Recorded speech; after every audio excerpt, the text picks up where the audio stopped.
Good Sunday morning. You're watching Inside Texoma. I'm Kaylee Pfeifferling. We're taking a look back at our We Are Texoma Hometown Pride Tour. We've been doing this now for a couple months. We're taking a look back at the past 3 segments that we've done.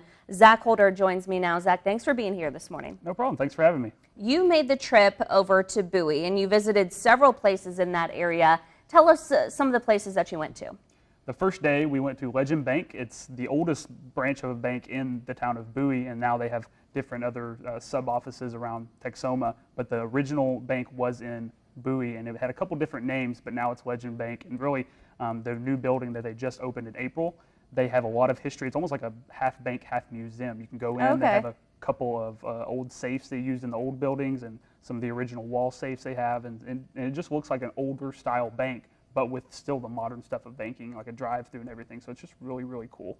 And then the next day, we went to the Bowie knife, which is just, it's like the longest Bowie knife in the world. They're trying to get the world record. I think they have it already. Yeah. And they're just, they're waiting for the world record people to come out. They're waiting to finish, put some more granite around the knife, and then finish up the knife and the project. And once they do, they're going to have that and have a big ceremony for that. So that was really cool. But probably my favorite story of the week was the American Hat Company. I mean, friends back home in Arkansas from where I'm from, when I put the story on Facebook, they're like, oh, I know those hats. And it was really crazy to see people who've never been to this part of Texas know this brand of hat. And right. It's out of Bowie, Texas.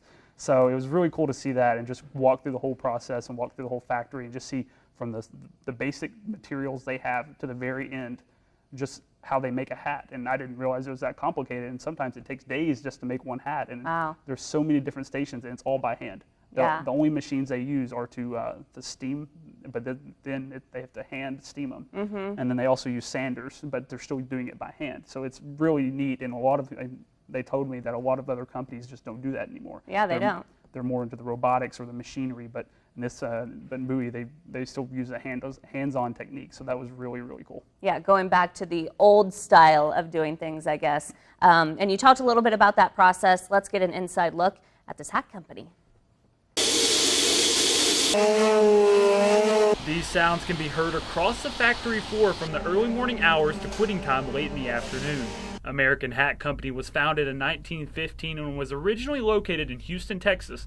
Keith Maddox bought the company in 2002 and moved it to Bowie. President of American Hat Company Keith Mundy says all the pieces just fell into place for Maddox to make the move.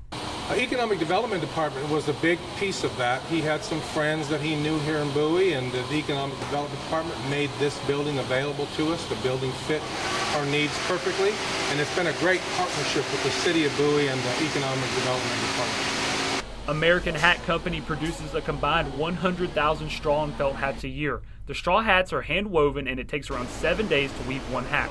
The hats are then pressed to get ready to be fashioned into the finished product.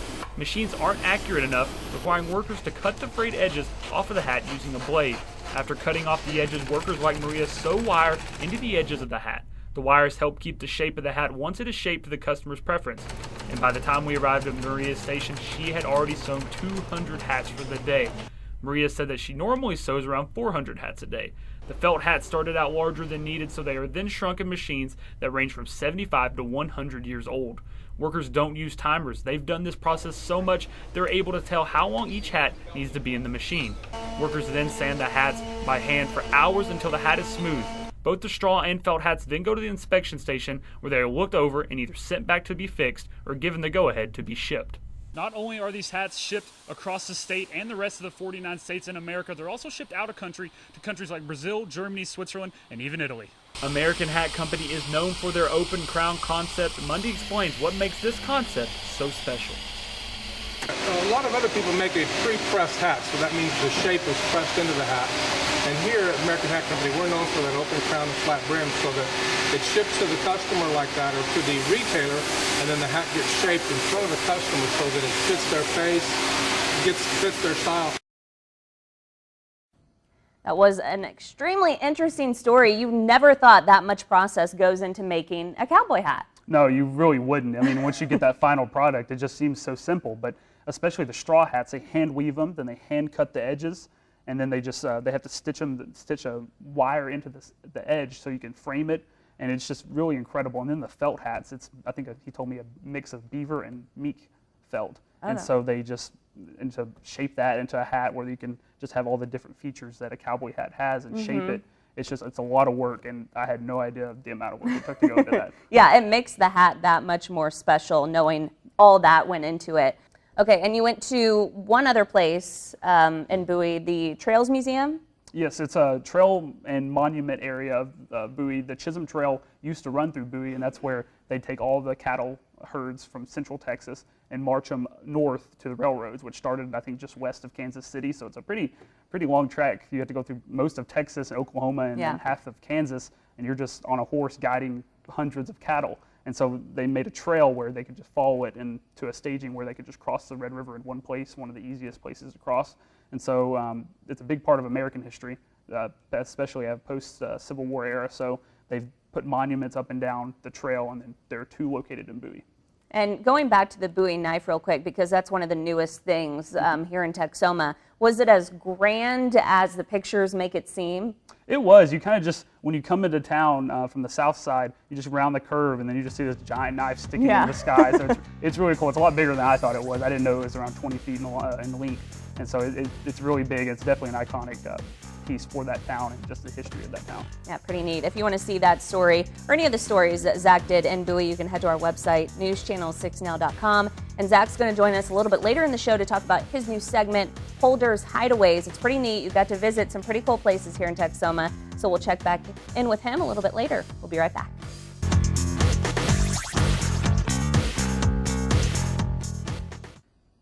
Welcome back to Inside Texoma. We have another familiar face joining us this morning. News Channel 6 Samantha Forrester stopped by. Samantha, thanks for being here. You are so welcome. And you went to Henrietta. Tell us a little bit about the stops you made. When you went, you made 5 stops, correct? That is true. Okay, start with the first one. Okay, the first stop that I made was at the Henrietta Pool. You know, when our area was in a drought for 2 years, that pool was not open. So whenever the city came out of the drought, city officials kind of came together and were like, you know, we either need to fix this pool, which was several decades old, or we need to just not open the pool ever again. Well, luckily the city came together and we're like, no, we're going to dedicate money, we're going to put it towards this pool, and we're going to make it better than it was.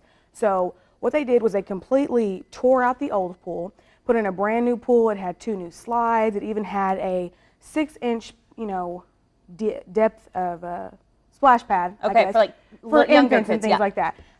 It also, they rent it out for parties and things like that.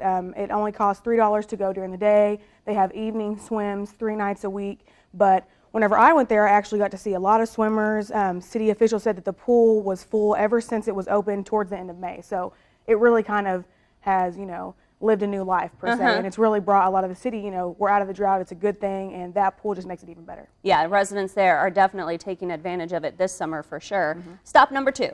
Stop number 2 was at the Triangle Brick Plant in Clay County. The Triangle Brick Company is a company out of the East Coast, and they actually came, and this is their first plant in the Lone Star State. It employs roughly, the plant is operating at 50% right now, which employs around 30 people, and they get raw materials from Clay County to make bricks. So they push out, you know, several thousands of bricks a day. It was a pretty cool thing. They had a grand opening this summer, and they are ready to eventually operate at 100%, which is bringing more jobs to the area. Okay, something that's always needed here in Texoma. Stop number 3. Stop number 3, if I can remember, was at a travel center that is going to be had in the city. Now, it's not yet built yet. There's also an apartment complex that I'll talk about in just a few minutes that also has not been built yet. And the travel center is going to have 2 restaurants, a gift shop, a convenience store, and is also going to bring jobs to Henrietta and Clay County. Construction operations have begun. You can see if you're on 287, there is like a layout. Work is being done, but it's more like groundwork, foundation, things like that. But nothing is standing at this point. But they're hoping to have it done by the end of the year. But obviously, with rain that we're not, you know, upset about, did put construction back a bit. So they're hoping to have it done at the end of the year, you know, at the latest. Okay, and all these new jobs that you're talking about coming to Henrietta, these people that are coming are going to need a place to live, and that's the apartment complex you went to. Exactly. Now, it's actually going to be just a little bit up to 87 on the same side as the travel center, and it also has not yet been built yet. There are markers as to where it's going to go. It is right off the highway, but it is going to be several hundred feet back from the highway. So as far as like living there and things like that, you're not going to, the highway sounds and, you know, trucks driving up and down are not going to be that big of a deal. but it is going to have, low income apartments as well as market rate apartments. So people, with lower incomes can also live there, and then people with, market rate who, have a better income can also live there. They're really nice. They're going to be 1 to 3 stories high, and all the blueprints I saw made me want to move to Henrietta. Yeah, I'm sure it did. And your last stop was a lake there in Henrietta. Tell us a little bit about that, and then we're going to go to your story. Well, I'm actually from Wichita Falls and the Texoma area, so the lake Arrowhead that we had I was at a time where it was severely, severely low, and actually the fishing dock on Lake Arrowhead, I was able to walk under it several hundred yards before I even touched water. So, last spring we had, drought busting rain, and now the lake is full. And I actually was able to meet a person who worked at a fish hatchery at Lake Arrowhead, and he ended up losing his job. And so I got to talk to him, and it really, makes for a good story. Yeah, and let's see that story right now. The lake was impounded in the late 60s, early 70s by the city of Wichita Falls. Game Warden Eddie Hood says Lake Arrowhead has seen a cycle of low and full levels for the last 40 years. The lake basically stayed at about 20% or less for about 3 years, so our boat traffic on the lake was minimal. While recreation suffered, I worked for Parks and Wildlife at the Dundee Fish Hatchery. some suffered a much bigger loss. When the drought hit, the work slowed down, and so I had to move off and find other employment. Just before selling his home in Texoma, heavy rains brought the area out of a drought and brought Brandon back home. I've moved back close to family and friends and, places that I knew, and so now I come out, catch fish, and have a good day on the lake. As a Texoma native, I remember when I could walk on the ground below this pier, but more than a year after the drought, water is splashing right up under the dock. It's a tremendous asset to the surrounding communities because the people don't have to travel very far, to get to the water. And that's something Texomans like Brandon can appreciate about our area. Able to get back to what I knew and what I wanted to do. Definitely amazing to see that lake full again, knowing where it was at for the last couple of years. But you can see all of Sam's stories if you missed them on our website, newschannel6now.com. Our Hometown Pride Tour recap continues after this.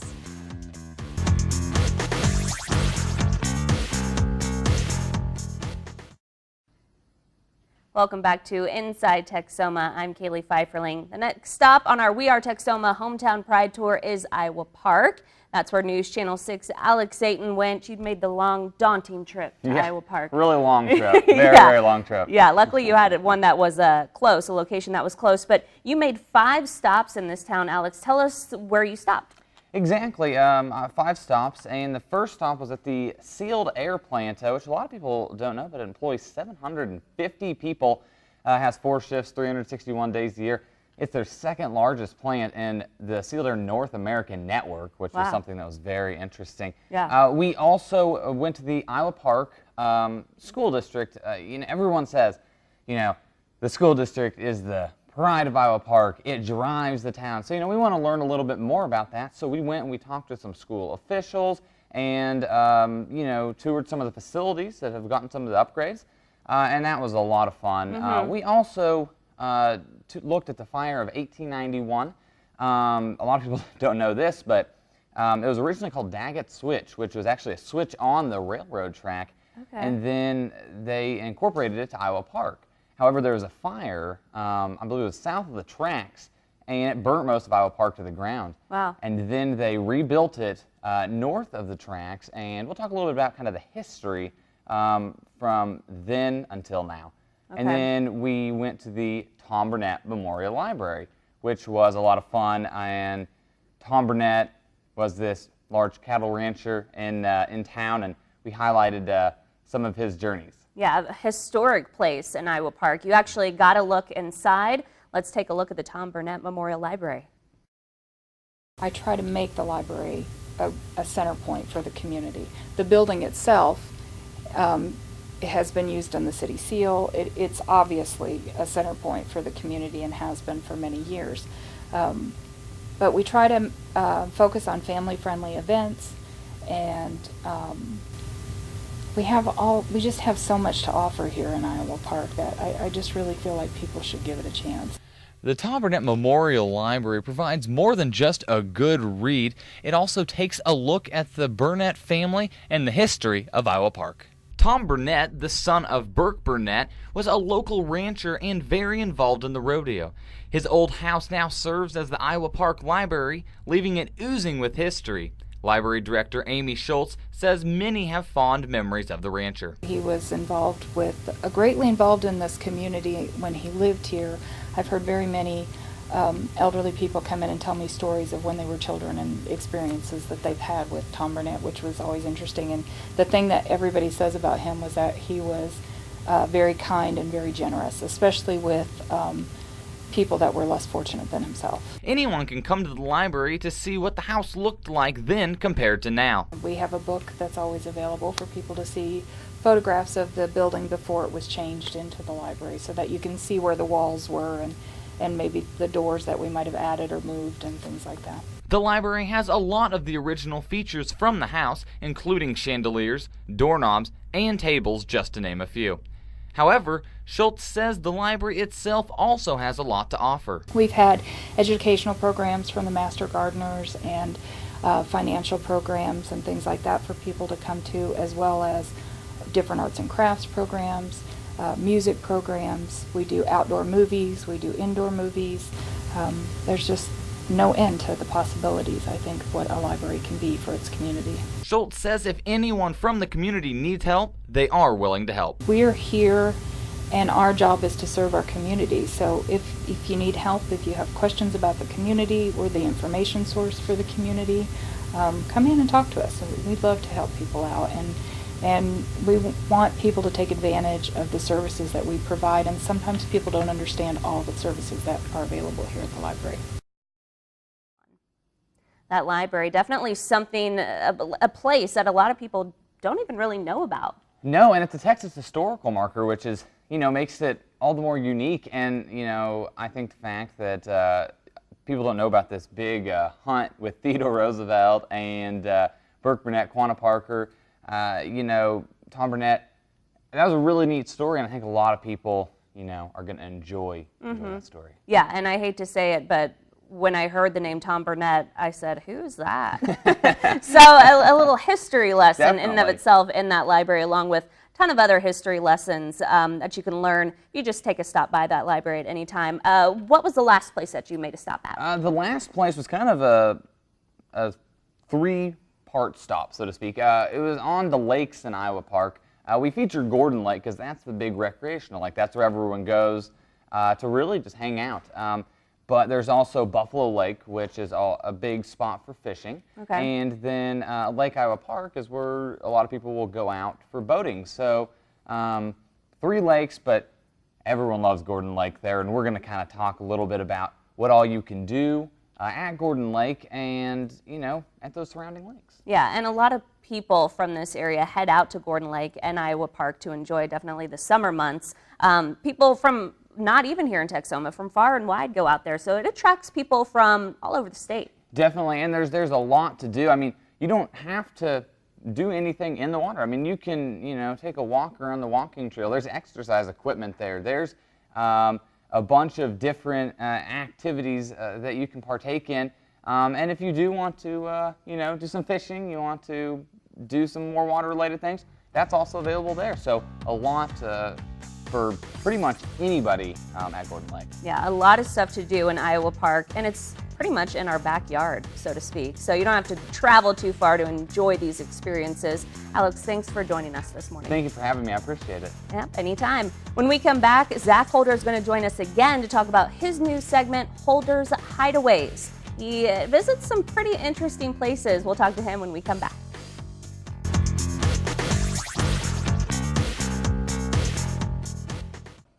Welcome back. Zach Holder decided to stick around with us a little bit longer. He's here now to talk about his new segment called Holder's Hideaways. Zach, this is a pretty cool new segment that you're doing. Tell us about it.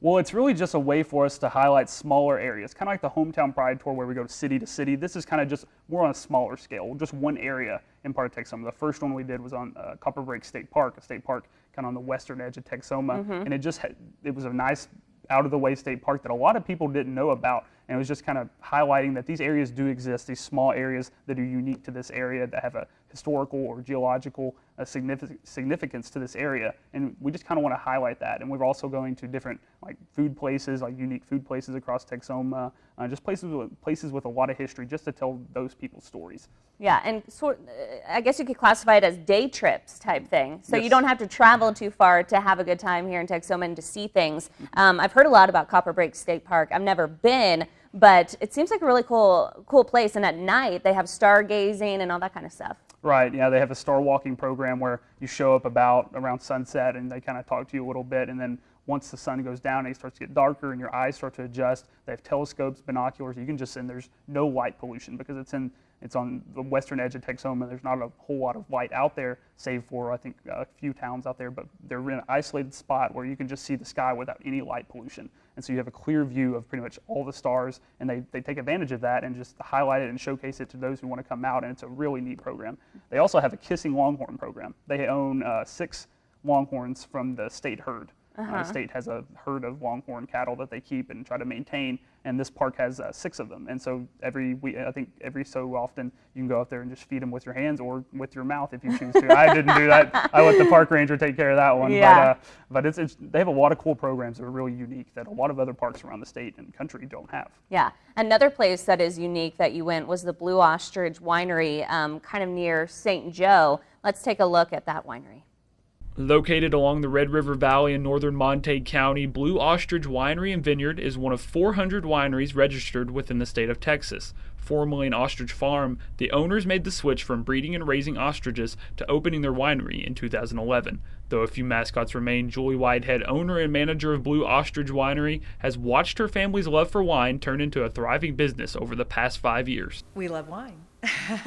We had this land, this is my family's land, and this used to be an ostrich ranch. So when we got out of the ostrich business, we were like, okay, what are we going to do with that beautiful piece of property? We thought, I wonder if we can grow grapes there. As Patrick Whitehead, managing partner and winemaker extraordinaire, explains, you can in fact grow grapes in North Texas. You can grow grapes just about anywhere, but you can't grow every grape everywhere. So when we made the decision to plant grapes, we did a lot of research to determine which varietals would be the best for us with our soil. We have clay soil, and with the heat that we have and the exposure to the western sun. And so we do better with Mediterranean grapes, Italian and Spanish grapes. Blue Ostrich Winery and Vineyard grows their own grapes here on site, producing around 22 tons of grapes a year across 8 acres of land. These grapes right here are then crushed and then bottled into wine before being sent across the country. Once the grapes are ready to be harvested, known as crush season, the grapes are picked off the vine by hand. After being picked off the vine, the grapes are then crushed and pressed. The juice from the grapes then gets filtrated until ready for fermentation. All the fermentation is done in stainless steel tanks inside the wine cellar. Next comes the bottling process, which is done by an independent company that is contracted to help make the process easier. All the bottling is done in the back of a $250,000 trailer.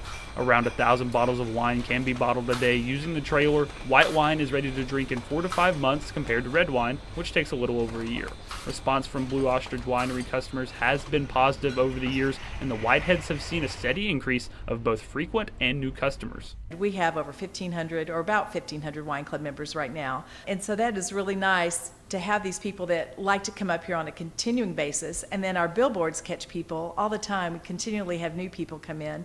They become fans, and it's just been wonderful. Patrick Whitehead also explains how their customers can help in the winemaking process, something that he says gives their customers an experience and not just a product. Here on our 8-acre estate vineyard, it's all done with volunteers and family members. So if anybody's interested in coming out and actually getting their hands in the vines and picking grapes, just give us a call or reach out on our website and we can tell you how you can become a part of that. We make it a really fun day and make people part of the process. Zach Holder, News Channel 6. That story just goes to show that Texas is, I feel like, up and coming as far as wine producing goes. Yeah, it's something I didn't even know Texas had a big product of. Once I got there and they told me about the history of some of the wine producing, and that Texas is like the 5th wine producing state in the country, I was just blown away, because you think California more on the West Coast, and I was like, Texas is too harsh. Like, it's too hot. There's too dry at times. Like, there's no way grapes can survive. But actually, North Texas and even there's some places in Central Texas, there are great areas to grow grapes. And it was just, I had no idea. Yeah. And as a meteorologist, it was really cool to see just how weather can affect that, and that you can grow grapes in this type of climate. Yeah, here in Texas, we can do it all. Finding that out slowly. Yeah. All right, Zach, thanks for joining us this morning, and we'll see you back here next week on another episode of Inside Texoma. Have a great Sunday.